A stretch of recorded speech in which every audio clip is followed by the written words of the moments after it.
Life Not Supported is a revolutionary new indie masterpiece that has captivated gamers worldwide. Prepare for an immersive experience like no other, where stunning visuals, innovative gameplay, and a touch of indie magic combine to create an unforgettable adventure. Uncover the secrets, embrace the unknown, and witness the power of indie gaming in its purest form. Welcome to a realm where dreams become pixels and imagination becomes reality. My name is Shredded Cheese, and I'm a streamer over on Twitch, and a YouTuber who focuses on all things indie games, including reviews of new releases. I have gone ahead and played Life Not Supported, and now I'm going to share my thoughts on this game, and we'll give a concise final review at the end of this video, so let's jump right in. Solo indie game developer Sam Stubbins released Life Not Supported on June 26, 2023 on Steam as an early access game. This game initially caught my eye for its raft-like premise and gameplay loop. The game is set in space, with you orbiting an Earth-like planet in a debris field from your ruined spaceship. You start with nothing more than a crowbar, duct tape, and some oxygen to keep you alive. To progress in the game, you will need to collect resources to build a makeshift vessel for you to survive in. The game's tutorial was very short and barely scratched the surface of what can be done or built in this open world environment. If I'm being totally honest, I was surprised at how little the tutorial force-fed you, and I quite enjoyed having to just go and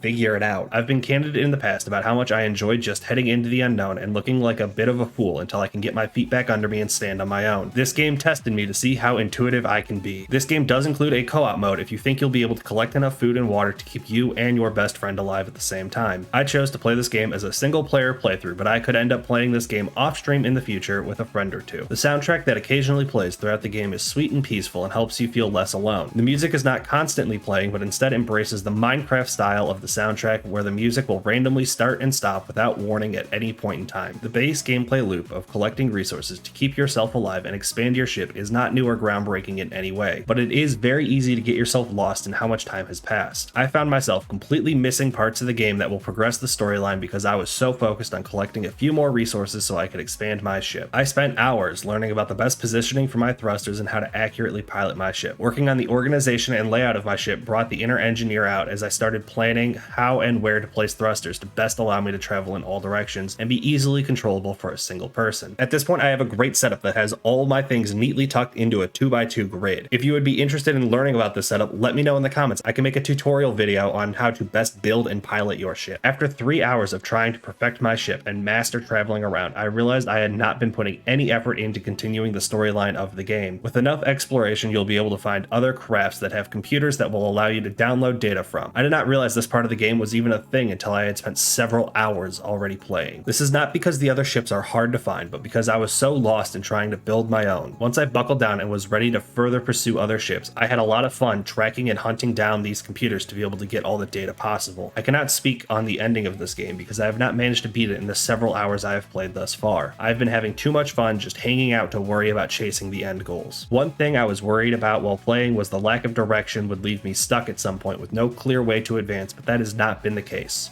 Yeah, I still have no idea how to get a potato so I can grow plants or food, nor do I know what happens if you get too close to the planet you are circling, but those seem like problems I could figure out eventually. One complaint I have about Life Not Supported is that when you die and respawn, your body is left behind with all of its things. This isn't necessarily a bad thing, except for when you respawn and have to start chasing after your ship because the thrusters were left on, and now your body is lost to the void of space. The game will give you a new roll of duct tape when you respawn, so you could start over if needed, except for the fact that your crowbar is then lost forever. Once you do manage to recover your things, you now have yet another roll of duct tape, and they start piling up after a few deaths. And since these rolls are only good for opening the crafting menu, more than one is not needed in the slightest. The only other major complaint I have is the lack of clear objectives. Like I said, I did not even realize there was more to the game than building my ship and collecting resources until I looked at the list of achievements on Steam. If you could just get nudged in the general direction of a new objective, I think that would go a long way to make this game more fun for the average player. Some other small points and things I have noticed are the save and quit button closes the game entirely and does not take you back to the main menu.